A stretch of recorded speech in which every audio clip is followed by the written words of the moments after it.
నమస్తే ఫ్రెండ్స్, చాలా డిఫరెంట్ సెట్టింగ్లో మిమ్మల్ని కలుస్తున్నాను. నేనున్నది అరకులో బొర్రా కేవ్స్ బయట. నెక్స్ట్ టాపిక్ ఏం చేద్దామని చాలా రోజులుగా ఆలోచిస్తున్నాను. డయాబెటీస్ గురించి చేద్దామా, జనరల్ మెడిసిన్ గురించి చేద్దామా అనుకుంటూ ఉంటే ఈరోజు నాకు వస్తున్న ఇన్స్పిరేషన్ అన్ని జబ్బులకి సంబంధమైన టాపిక్ గురించి చేద్దామని. I'm speaking about stress. So ఈరోజు మనం స్ట్రెస్ ఇండ్యూస్డ్ డిసీజెస్ గురించి తెలుసుకుందాము. స్ట్రెస్ని వాడుక భాషలో మనం టెన్షన్ అని పిలవచ్చు. ఈ రోజుల్లో చిన్నపిల్లలేంటి, పెద్దవాళ్ళేంటి, ఉద్యోగస్తులేమిటి, స్టూడెంట్స్ ఏమిటి, గృహిణులేమిటి, అందరికీ ఉంటున్న ఒకే ఒక ఫ్యాక్టర్ స్ట్రెస్ అన్నమాట, మానసిక ఒత్తిడి. మానసిక ఒత్తిడి అంటే మనము 2-3 రకాలుగా దాన్ని ఆలోచించవచ్చు. ఒకటేంటంటే విపరీతంగా ఆలోచిస్తూ ఉంటాము, చిన్నదానికి పెద్దదానికి ఆలోచనలు అనేవి ఆగవన్నమాట. రెండవది ఏంటంటే మనకి కోరికలు పెరిగిపోతూ ఉన్నాయి, వాటిని సాధించుకోవడానికి వనరులు కూడా మనం సమకూర్చుకుంటూ ఉండాలి. రిసోర్సెస్, డబ్బులు సంపాదించాలి, ప్రస్తుతం వస్తున్నవి సరిపోవు, ఇంకా కష్టపడాలి, పగలు రాత్రి అంటూ పనిచేసేయాలి, ఇంకా డబ్బులు మనం పోగేయాలి. ఇది కూడా స్ట్రెస్సే. ఇక మూడో విషయం ఏమిటంటే హర్రీ, అంటే తొందరపడుతూ ఉండడము, హడావిడి పడుతూ ఉండడము. ఎవరు కూడా వెయిట్ చేయలేరనమాట. ఎప్పటికప్పుడు తొందరగా పని అయిపోవాలి, తొందరగా అయిపోవాలి, అన్నీ టైం ఫ్రేమ్ పెట్టేసుకుంటూ ఉంటారు, టార్గెట్స్ అని పెట్టేసుకుంటూ ఉంటారు, ఆ టైంకి అది రీచ్ అయిపోవాలని. సో ఇన్ని రకాలుగా మనం స్ట్రెస్కి లోనవుతూ ఉన్నాం ఈ రోజుల్లో. మరి ఈ స్ట్రెస్ వల్ల ఏ రకాల జబ్బులు వస్తాయో ఆ లిస్ట్ మీకు ఈరోజు నేను తెలియజేస్తాను. పైనుంచి కింద దాకా చూద్దాము. మొట్టమొదట ఎక్కువగా టెన్షన్ పడుతున్న వాళ్ళకి బీపీ, బ్లడ్ ప్రెషర్ పెరగడం వలన స్ట్రోక్, పెరాలిటిక్ స్ట్రోక్, పక్షవాతం వచ్చే ప్రమాదం ఉంటుంది. అలాగే స్ట్రెస్ కారణంగా హెడేక్, ముఖ్యంగా మైగ్రేన్ హెడేక్ లేదా టెన్షన్ హెడేక్ లాంటివి వస్తూ ఉంటాయి. అలాగే హార్ట్ అటాక్కి కూడా ఈ టెన్షన్ అనేది ప్రధాన కారణం. కొంతమంది ఎక్కువ బాధ తట్టుకోలేరు, ఎక్కువ ఆనందం వచ్చినా కూడా తట్టుకోలేరు, హైలీ ఇమోషనల్ క్యారెక్టర్స్ అనమాట. అటువంటి వారికి హార్ట్ అటాక్ వచ్చే రిస్క్ కాస్త ఎక్కువ ఉంటుంది. చాలామందికి తెలియని పాయింట్ ఏంటంటే ఎక్కువ టెన్షన్ పడుతూ ఉండడం వల్ల కడుపులో యాసిడ్ పెరుగుతుంది, ఎసిడిటీ, హైపర్ ఎసిడిటీ. ఈ యాసిడ్ పెరిగినప్పుడు ఎన్నో రకాల గ్యాస్ట్రిక్ ప్రాబ్లమ్స్ వస్తూ ఉంటాయన్నమాట. అజీర్తి, ఇండైజెషన్ లేదా పుల్ల తేన్పులు రావడము, గ్యాస్ట్రోఇసోఫేజియల్ రిఫ్లక్స్ అనే ప్రాబ్లము, కడుపు టైట్ అయిపోతూ ఉండడము, కడుపులో ఉబ్బరము, అలాగే ఫ్లాట్యులెన్స్, ఎక్కువ గ్యాస్ తయారవుతూ ఉండడము, ఇవన్నీ కూడా స్ట్రెస్ వల్ల వచ్చేవి. స్ట్రెస్ వల్ల వస్తున్న మరొక పెద్ద జబ్బు డయాబెటీస్ లేదా షుగర్ వ్యాధి. ఎంతోమంది పేషెంట్లలో నేను చూస్తూ ఉంటాను, మిగతా అన్ని ఫ్యాక్టర్స్లోని వాళ్ళు పర్ఫెక్ట్గా ఉన్నా కేవలం వాళ్ళ ఆలోచనలని, టెన్షన్ని కంట్రోల్ చేసుకోలేని కారణం చేతన 100 to 300 to 500 పాయింట్స్ షుగర్ పెరిగిన వాళ్ళు నాకు తెలుసు. అదేవిధంగా లో బ్యాక్ పెయిన్, నడుము నొప్పి. చాలామంది అనుకుంటుంటారు నడుము నొప్పి అనగానే కిడ్నీ ప్రాబ్లమా లేకపోతే స్పాండిలైటిసా అని. ఇవన్నీ పక్కన పెట్టినా టెన్షన్ వల్ల లో బ్యాక్ ఏక్ వస్తుందన్నది లేటెస్ట్ రీసెర్చ్ చెప్తోంది. దాదాపు 30% ఆఫ్ లో బ్యాక్ ఏక్స్కి టెన్షనే కారణం అన్నది ఈరోజు తెలుస్తుంది మనకి. ఒక్క బ్యాక్ పెయినే కాదు, శరీరంలో ఎక్కడైనా నొప్పులు రావడము, చేతుల్లోని, కాళ్ళలోని, కీళ్లలోని, ఎక్కడ పడితే అక్కడ నొప్పులు రావడము, దీన్నే ఫైబ్రోమయాల్జియా అని కూడా అంటూ ఉంటాం. ఇది కూడా టెన్షన్ రిలేటెడ్ జబ్బే అన్నమాట. అంతేకాక ఎన్నో రకాల మానసిక సమస్యలు, ముఖ్యంగా డిప్రెషన్, నెగిటివ్ థాట్స్. వద్దనుకున్నా కూడా నెగిటివ్ థాట్స్ ఆగవన్నమాట. ఎప్పుడూ కూడా ఏదైనా పనికి సంబంధించి ఒక నెగిటివ్ అవుట్కమ్నే మనం ఆలోచిస్తూ ఉంటాం. ఇది తప్పుగా జరిగితే ఏమవుతుంది, తేడాగా జరిగితే ఏమవుతుంది, ఇలాంటి నెగిటివ్ థింకింగ్ వస్తూ ఉండడం కూడా స్ట్రెస్ లక్షణమే. దీనివల్ల నిద్ర కూడా సరిగ్గా పట్టదు. ఎంతమంది అండి ఈ రోజుల్లో నిద్ర పట్టని వాళ్ళు. వాళ్ళ కోసం నేను ఒక వీడియో కూడా చేస్తున్నాను. అయితే దానికి కూడా కారణం టెన్షనే కదా. మరి ఇన్ని రకాల ప్రమాదాలకి కారణమవుతున్న ఈ స్ట్రెస్ని మనము ఏ విధంగా ఎదుర్కోవాలి? దీనికంటూ రెడీమేడ్ ఆన్సర్స్ లేవు. కొంతమంది ఈ యాంగ్జియోలైటిక్ ట్యాబ్లెట్స్ ఇస్తూ ఉంటారు. చాలామంది పేషెంట్స్ కూడా డాక్టర్ గారిని రిక్వెస్ట్ చేసి మరి నిద్ర మాత్రలు, యాంగ్జైటీ మాత్రలు వాడుతూ ఉంటారు. అది మాత్రం సొల్యూషన్ కాదు. ఈ టెన్షన్కి పరిష్కారం డాక్టర్ల దగ్గర మాత్రల్లోనే లేదండి. దీనికి ఫిజికల్, మెంటల్ అండ్ స్పిరిచువల్ లెవెల్స్లో మనం పరిష్కారం వెతుక్కోవాలి. మొదట ఫిజికల్. మన బాడీ ఫిట్గా ఉంటేనే ఎంతో కొంత టెన్షన్ తగ్గే అవకాశం ఉంటుంది. బాడీని ఫిట్గా ఉంచుకోవడానికి రోజు ఫిజికల్ ఎక్సర్సైజ్ కంపల్సరీ. 1000 కారణాలు చెప్పి ఎక్సర్సైజ్ మాత్రం మానేస్తూ ఉంటారు ఎంతోమంది. అలా కాదండి, ఎక్సర్సైజ్ చేయడానికి ఒక్క కారణం వెతుక్కోండి చాలు. ప్రతి వయస్సులో ప్రతి వ్యక్తికి ప్రతిరోజు అట్లీస్ట్ 1 hour ఎక్సర్సైజ్ కావాలి. కనీసం వాకింగ్ చేయండి, లేదా సైక్లింగ్ చేయండి, లేదా యోగాసనాలు చేయండి. మీకు నచ్చిన ఏదో ఒక game and sport, outdoor activity పెట్టుకోండి. పిల్లల్లో కూడా ఈ అవుట్డోర్ గేమ్స్ లేకపోవడం వలన వాళ్ళలో కూడా స్ట్రెస్ లెవెల్స్ పెరిగిపోతున్నాయి ఈ రోజుల్లో. బాడీ ఫిట్గా ఉన్న తర్వాత మనం ఆలోచించాల్సింది మైండ్ గురించి. బాడీ వస్తాదలా ఉంటే ఏం ప్రయోజనము? మైండ్ కంట్రోల్లో ఉండాలి. మైండ్ కంట్రోల్లో లేకపోవడమే కదా స్ట్రెస్ అంటే. సో మైండ్ని లేదా మనస్సుని కంట్రోల్లోకి తీసుకురావడం ఎలాగా? దానికి ఒకే ఒక పద్ధతి ఉంది నాకు తెలిసినంత వరకు, that is the great Indian tradition of yoga. Yoga అనగానే కేవలం 4 రకాల ఆసనాలు, ఫిజికల్ జిమ్నాస్టిక్స్ చేసి దాన్నే యోగా అనుకుంటూ ఉంటారు చాలామంది. అది కాదండి యోగా. దాన్ని జస్ట్ ఏరోబిక్స్ అనండి, ఎక్సర్సైజ్ అనండి.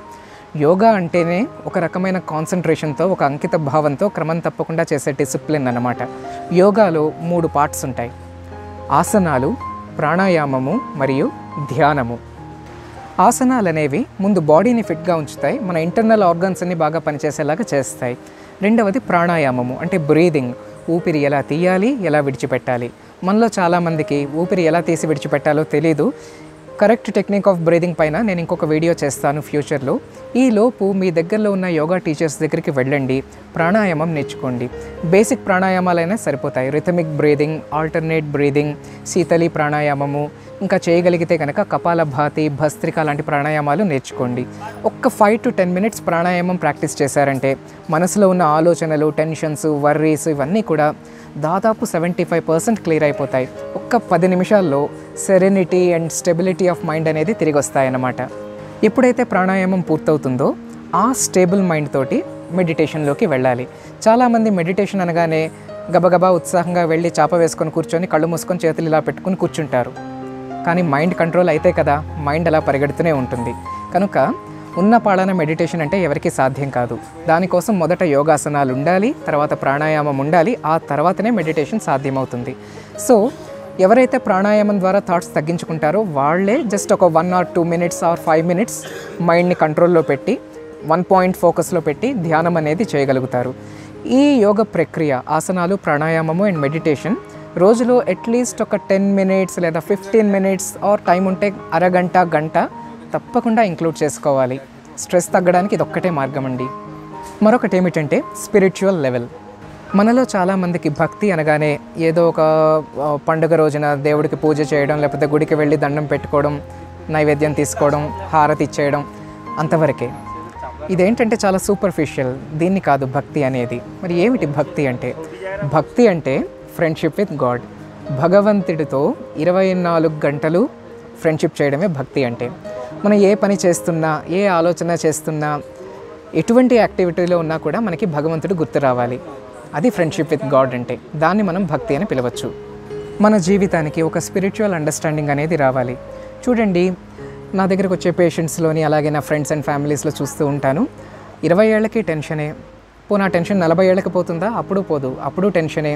పోనీ 60 ఏళ్ళకి రిటైర్ అయిపోయాక తగ్గుతుంది అనుకుంటామా? అప్పుడు తగ్గదు, అప్పటికీ టెన్షన్ పడుతూనే ఉంటారు. నా దగ్గరికి ఒకసారి ఒక 95 years వ్యక్తి వచ్చి చెప్పారన్నమాట, డాక్టర్ గారు నాకు చాలా టెన్షన్గా ఉందండి, మా పిల్లల విషయంలో నేను చాలా ఆలోచిస్తున్నాను. అప్పుడు నాకు డౌట్ వచ్చి అడిగాను, మీ పిల్లల వయసు ఎంత అండి అని. 75 years అంట పిల్లలకి. వాళ్ళ విషయంలో ఈ 95 years తండ్రి గారికి టెన్షన్ వస్తూ ఉంది. దీన్ని బట్టి ఒకటి అర్థమవుతుంది, వయసుకి సంబంధించినది కాదు టెన్షన్ అనేది. అలాగే వాయిదా వేస్తూ పోతే అది ఎప్పటికో వచ్చే డెస్టినేషన్ లాంటిది కాదు ఈ టెన్షన్ ఫ్రీ లైఫ్ అనేది. మనం ఈ క్షణమే సాధించుకోగలగాలి. సో దానికోసము మన ఆలోచన విధానం మారాలి. మనలో ఎవరండి 100 ఏళ్ళు బతికేది? పోనీ 90 గ్యారంటీ ఉందా? 80 గ్యారంటీ ఉందా? 70? ఏమో, రేపటిదాకా కూడా గ్యారంటీ లేదే మన లైఫ్కి. కనుక ఎలాగో చనిపోవడం గ్యారంటీ అయినప్పుడు అంతగా ఆలోచించక్కర్లేదు ప్రతి విషయానికిను. కొంత ఆలోచించి దాన్ని పక్కన పెట్టే కళ మనం నేర్చుకోవాలి. మన విషయంలో అయినా, మన ఫ్యామిలీ విషయంలో అయినా, ఉద్యోగం విషయంలో అయినా ఎక్కడ స్టాప్ చేయాలో మనకి రావాలన్నమాట. ఈ అండర్స్టాండింగ్ మనకి కేవలం మైండ్కి తెలిస్తే సరిపోదు, లోపల మన హృదయం అనేది మారాలి. దానికోసం కాస్త ఎఫర్ట్ పెట్టాలి. మనకి నచ్చిన హాబీస్ ఏమైనా పెట్టుకోవాలి. మ్యూజిక్ కానీ, లేదంటే పెయింటింగ్ కానీ, లేదంటే ఎనీథింగ్. ఏదో ఒక హాబీకి రోజుకు 15-30 minutes టైం స్పెండ్ చేయాలి.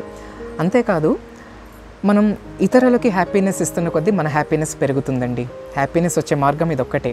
కనుక ఉన్నంతలో మనకున్న అవకాశంలోనే మన చుట్టుపక్కల వాడికి, నైబర్స్కి, లేకపోతే మన కొలీగ్స్కి, మన హైయర్ అప్స్కి, లేదా మన కింద పనిచేస్తున్న వాళ్ళకి, ఫ్రెండ్స్కి, అందరికీ కూడా ఏమాత్రమైతే ఆ మాత్రము వాళ్ళకి ఏ విధమైన పీస్ ఆఫ్ మైండ్ మనం ఇవ్వగలము, ఎటువంటి హ్యాపీనెస్ ఇవ్వగలము అన్నది మనం ఆలోచించవచ్చు. దానివల్ల మన హ్యాపీనెస్, మన పీస్ ఆఫ్ మైండ్ పెరుగుతూ ఉంటాయన్నమాట. దీన్నే ఒక్క మెట్టు మనం ముందుకు తీసుకువెళితే సేవ, సర్వీస్, సోషల్ సర్వీస్, మన కమ్యూనిటీలో కానీ, లేదా అండర్ ప్రివిలైజ్డ్ సొసైటీ కమ్యూనిటీస్లో కానీ మనం ఏమి చేయగలము, మనకున్న సంపదలో మేబీ ఒక 1%, 0.5% అయినా ఇవ్వగలమా, మంచి కార్యాల్లో మనం పార్టిసిపేట్ చేయగలమా, మొక్కలు నాటగలమా, లేదా చిన్నపిల్లలకి ఏమైనా హెల్ప్ చేయగలమా, ఎవరినైనా చదివించగలమా, లేదా మనకి తెలివితేటలు ఉంటే వాళ్ళకి ఏమైనా ట్యూషన్స్ చెప్పగలమా. ఈ విధంగా సేవలోకి దిగుతున్న కొద్దీ మనలో స్ట్రెస్ లెవెల్స్ తగ్గిపోతూ ఉంటాయి. వీటన్నిటితో పాటు ఆధ్యాత్మిక గ్రంథ పఠనం, స్పిరిచువల్ బుక్ రీడింగ్ అనేది చాలా అవసరం.